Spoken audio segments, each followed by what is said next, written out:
Un compte Instagram pour un artiste, on le sait, c'est hyper important. Ça permet d'attirer aussi bien des fans, d'être crédible, ça permet aussi de vendre sa musique. Mais je trouve que c'est pas toujours évident de savoir qu'est-ce qu'il faut faire exactement. Non, pas du tout. Alors, qu'est-ce qu'il faut poster, qu'est-ce qu'il faut mettre dans la bio, comment faire pour avoir plus d'abonnés. C'est beaucoup de pardon. Et justement, dans cette vidéo, on va t'aider à y voir plus clair. Bienvenue sur la chaîne Concert Pro. Ici, on aide les artistes à faire plus de concerts. Et aujourd'hui, je me retrouve avec Morgane. Et on est là pour t'aider à améliorer ton compte d'artiste Instagram. Comme tu peux le voir, on a profité du beau temps. Donc voilà, j'espère que tu es prêt. On est parti. Donc comme tu le sais peut-être, Morgane, voilà, c'est une artiste qui actuellement fait 60 concerts par an. Et elle a forcément dû améliorer son compte Instagram pour en arriver là. Donc voilà, est-ce que Morgane, déjà, par rapport à ton expérience, tu as certaines choses à dire? Oui, alors comme je l'ai dit précédemment dans d'autres vidéos, quand j'ai monté mon premier projet musical professionnel, c'était avec mon duo. Et on a dû forcément à un moment donné se pencher sur les questions de réseaux sociaux, sachant qu'on n'est ni créatrice de contenu. Là pour le coup, nous, on est plutôt sur la scène de base. Donc là, il a fallu se poser des questions. Voilà, comment est-ce qu'on fait un profil qui vend bien le projet, etc.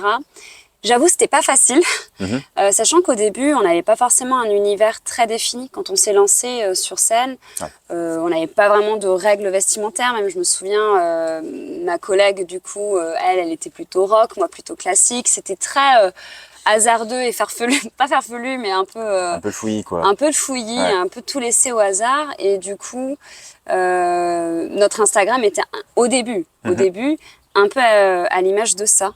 Donc, Bien je sûr. sais pas quelle est la première chose à faire du coup pour éviter un petit peu de passer par ça. Enfin, après, pourquoi pas, mais... Comme tu viens de le dire, le problème, c'était tout simplement que vous n'aviez pas encore d'univers défini. Et ça, c'est souvent le problème des artistes qui commencent. Eux, ils ont juste envie de faire de la musique, en fait, et ils se posent pas trop de questions.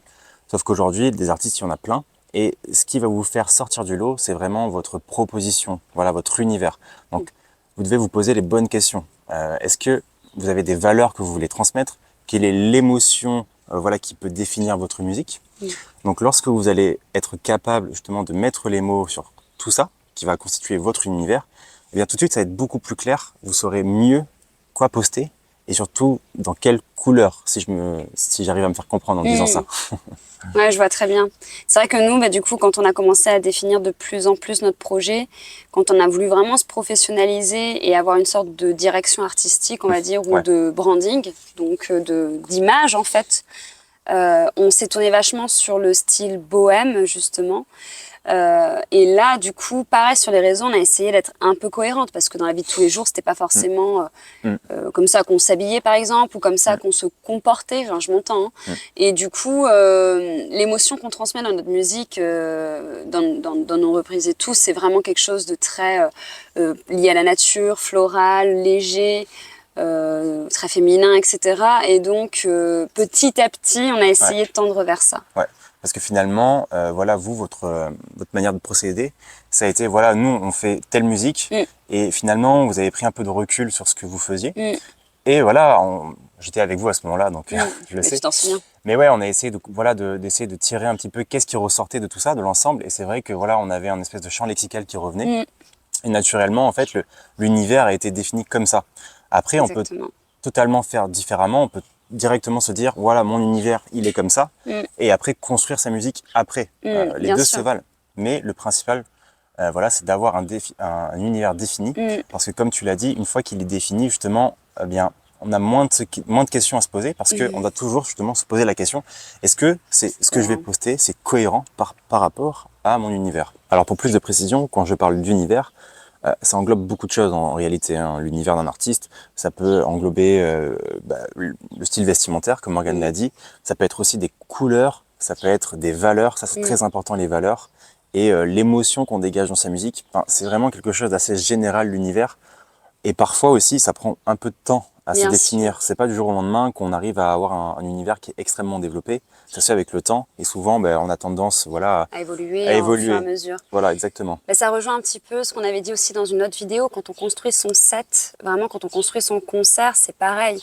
Petit à petit, on définit, on affine un petit peu notre univers, ce qui fait aussi parfois le tri, par exemple, sur des titres qu'on souhaite interpréter ou non. Et c'est un peu de la même façon. Le compte Instagram va évoluer un petit peu au fur et à mesure, en essayant d'être le plus cohérent possible. Ouais. Voilà. C'est un peu le maître mot, la cohérence, justement, pour un artiste. C'est vraiment très, très important et c'est souvent ça le problème de la plupart des artistes, c'est qu'ils manquent de cohérence. Donc vraiment, vous posez-vous les bonnes questions avant de poster quelque chose sur les réseaux. La question, c'est est-ce que je suis cohérent avec mon univers? Vous devez être cohérent aussi sur plein de choses, hein. C'est-à-dire même le texte que vous écrivez dans vos publications, ça va être cohérent par rapport à votre univers, vos stories, les couleurs, vraiment, soyez cohérents.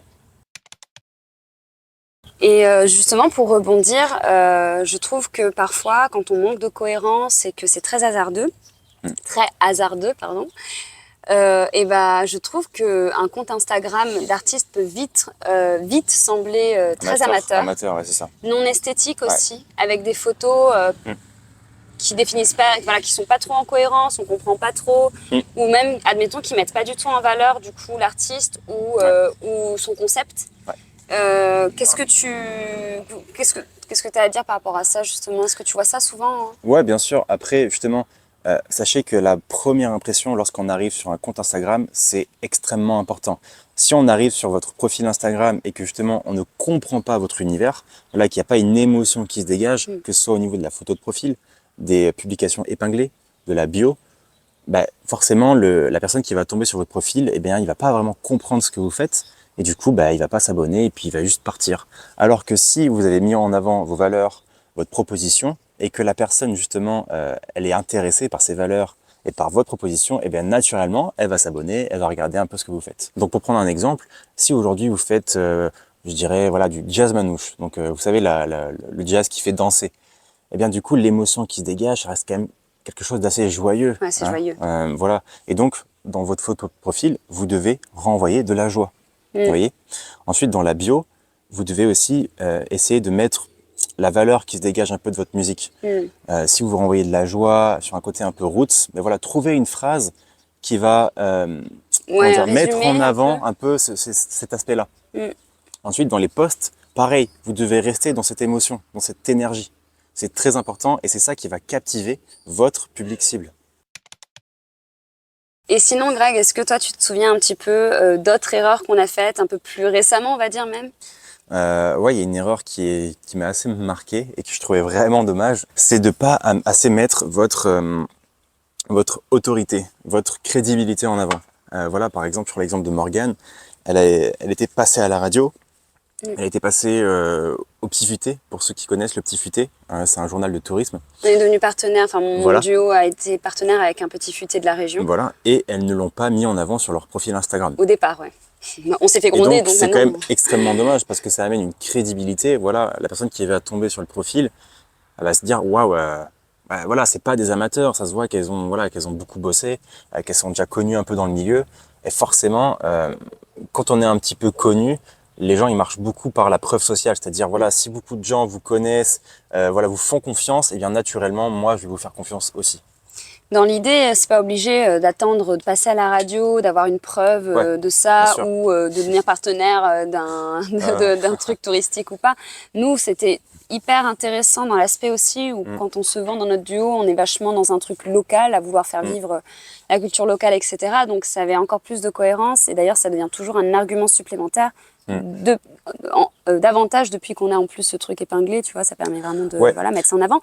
Mais là où je voulais en venir, c'est surtout dans l'aspect où si, admettons, tu as fait avec ton groupe ou seul des dates assez importantes ou qui te mettent vachement en avant, que ce soit dans ton parcours, dans ta carrière musicale ou dans le réseau ou peu importe, n'hésite pas, voilà, si même tu as joué par exemple dans une scène trop belle, tu vois, même si c'est pas une scène hyper connue, le plus grand festival de France et tout, mais une belle scène qui montre qu'il y a un public ou j'en sais rien, bah ça te met vachement en avant et ça met en avant ta crédibilité et ton autorité aussi, donc n'hésite pas à mettre ce genre de post en épinglé Tout à fait. en avant. Ouais.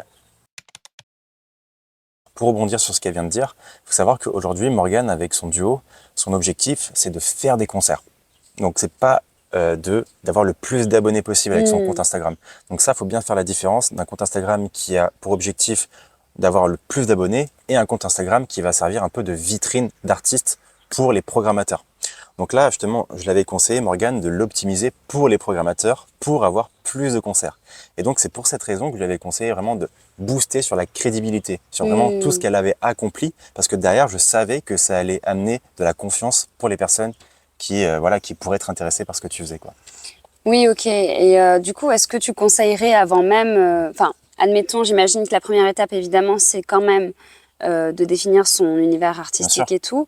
Mais est-ce que l'une des choses les plus importantes aussi, c'est de définir quel est vraiment son objectif? Pourquoi est-ce que tu utilises ton compte Instagram, en fait? Bien sûr. En fait, je pense que, quoi qu'il arrive, comme tu l'as dit, il faut définir son univers. Mais lorsque son objectif, lorsque par exemple on est dans une période de programmation, on peut être malin. On se dit, ben voilà, peut-être que là, à ce moment-là, j'ai envie de booster ce côté vitrine Instagram, ce côté où les programmateurs vont tomber dessus. Et du coup, par exemple, dans les posts épinglés, eh bien là, je vais mettre vraiment des posts qui vont amener l'autorité. Et dans les périodes où je vais faire peut-être plus de contenu, d'acquisition, c'est-à-dire de visibilité, pour être visible sur de manière large, et bien là, je vais essayer de booster plus des publications qui vont définir vraiment les valeurs, le branding, de manière beaucoup plus accentuée. Et donc, voilà, faut vraiment faire la différence selon l'objectif, et ça va définir justement quelles actions on pourra mettre en place. Ok. Alors j'avais une autre question. C'est souvent un discours que j'entends de différents artistes, c'est qu'il faut poster à tout prix. C'est-à-dire que le but, c'est la quantité postée à donf pour booster l'algorithme. Ah ok, c'est oui, le fameux booster l'algorithme en postant le plus possible. Oui. Ben, il y a beaucoup de controverses vis-à-vis de ça, parce que c'est bien comme pas bien. Alors pourquoi? Parce que, au début, c'est intéressant, c'est vrai, de poster beaucoup, parce que souvent on est un peu paralysé par le côté perfectionnisme au début. Donc c'est vrai que c'est intéressant au début, voilà, de se chauffer, faire la main en fait. voilà, de se faire la main un peu soi-même, de poster quand même pas mal au début, parce que sinon on va être souvent tétanisé à se dire ah c'est jamais assez bien, et du coup on va jamais poster. Mais au fil du temps, on va quand même devoir s'améliorer. Et c'est à ce moment-là où on va devoir plus se pencher sur l'univers. D'accord. Et moins aller dans ce côté, poster tout le temps, mais vraiment là se dire bon c'est bon, là je me suis fait un peu je me suis fait un peu la main. Maintenant il va falloir que je définisse un peu plus mon branding pour justement captiver un peu plus l'audience, voilà, être plus crédible, paraître moins amateur. Okay. Et donc là, va falloir un peu moins poster de manière aussi brutale, mais vraiment être plus dans la réflexion, comment je peux mieux définir mon branding, pas poster de manière le plus possible, mais vraiment poster intelligemment par rapport à l'étape où on est actuellement. Ok, mais du coup, tu dis de moins poster, mais est-ce que ça va pas baisser un petit peu les échanges? Est-ce que du coup Instagram va moins te mettre en avant et tu vas avoir moins de likes et tout? En fait, il faut bien comprendre que si tes posts ne sont pas de qualité, eh bien, ça va pas marcher quoi qu'il arrive, en fait. Au bout d'un moment, c'est pas en postant le plus possible que ça va attirer les gens. Peut-être que oui, finalement, tu vas être plus facilement devant les yeux des gens, mais si c'est nul, les gens vont pas s'abonner. Tu vois ce que je veux dire? Donc, au bout d'un moment, faut se dire, je me suis un peu échauffé. Maintenant, je commence à faire de la qualité. Okay. Parce que en s'entraînant aussi à faire de la qualité, eh bien, au bout d'un moment, on sera de plus en plus rapide et efficace à produire des contenus de qualité. Et c'est à ce moment-là, justement, qu'on peut commencer à avoir un rythme plus efficace. Ouais. Et puis même si, du coup, typiquement, pour ma propre expérience, on va pas poster toutes les semaines, ni toutes les 2 semaines. Non. En réalité, je crois qu'on fait un post par mois. C'est peut-être l'été, parce que comme notre activité, c'est surtout de faire de la scène, donc l'été, on est très actif, donc il y a beaucoup plus de stories, parce qu'on poste à chaque fois quand on a un concert, etc. Mais en réalité, on poste pas très souvent. Et pourtant, on a beaucoup d'échanges, beaucoup de réactions à nos stories, beaucoup de réactions à nos posts. Les abonnés sont toujours au rendez-vous. Peut-être en effet parce que c'est quelque chose d'assez qualitatif, etc.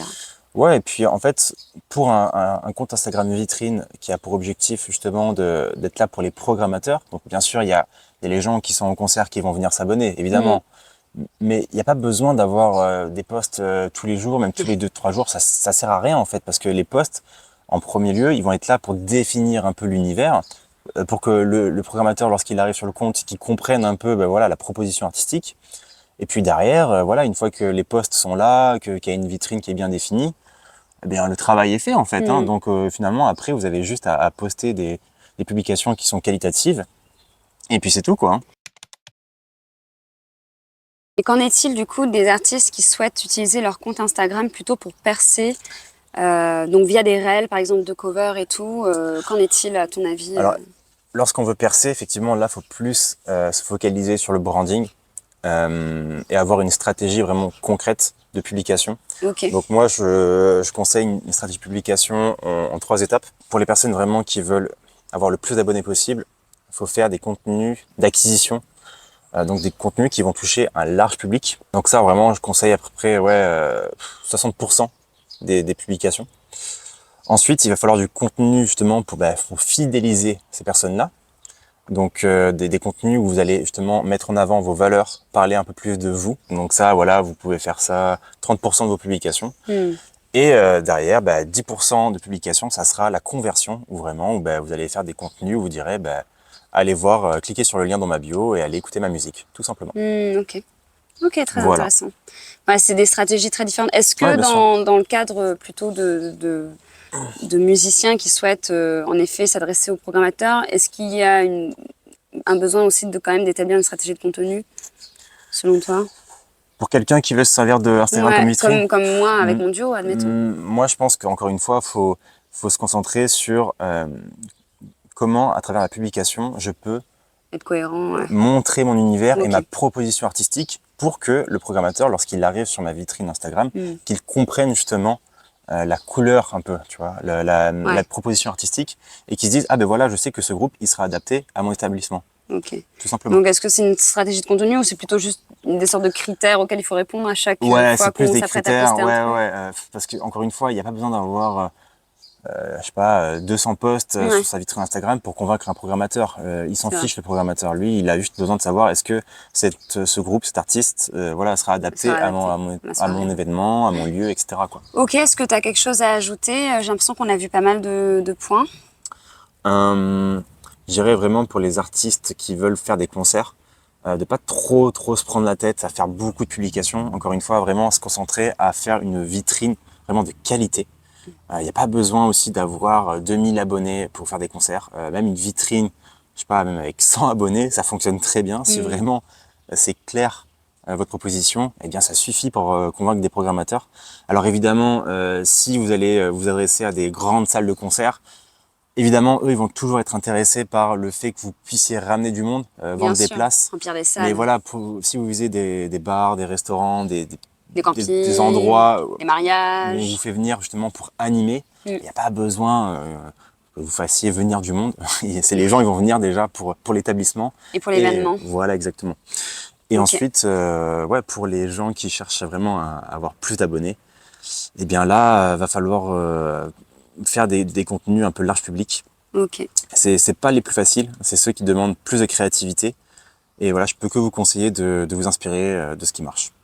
Oui, puis peut-être tu feras une vidéo à ce sujet, ça peut être Ouais, pas mal exactement. quand même. Ouais. Bon, du coup, est-ce que on peut conclure avec les règles à suivre en tout cas pour améliorer Ouais. ta vitrine Instagram? Premièrement, je dirais définir quel est l'objectif de ton compte Instagram. Deuxièmement, je dirais de définir ton univers. Troisièmement, je te dirais de poster intelligemment par rapport à où tu en es aujourd'hui. Et ton public cible? Et quatrièmement, je pense qu'on est pas mal, hein. Quatrièmement, garde vraiment ça en idée, reste cohérent. Ouais, très Et bien. ce qui te Très bon permet point. d'être cohérent, du coup, c'est de Ouais. te fier à des critères que tu t'es établis justement. Ouais. Voilà, par rapport à ton univers et ce que tu as défini Ouais. comme objectif et le public que tu souhaites toucher. Exactement. Donc bon courage en tout cas et j'espère qu'en tout cas cette vidéo t'aura bien aidé. N'hésite pas à t'abonner à notre chaîne et merci d'avoir visionné cette vidéo. À bientôt.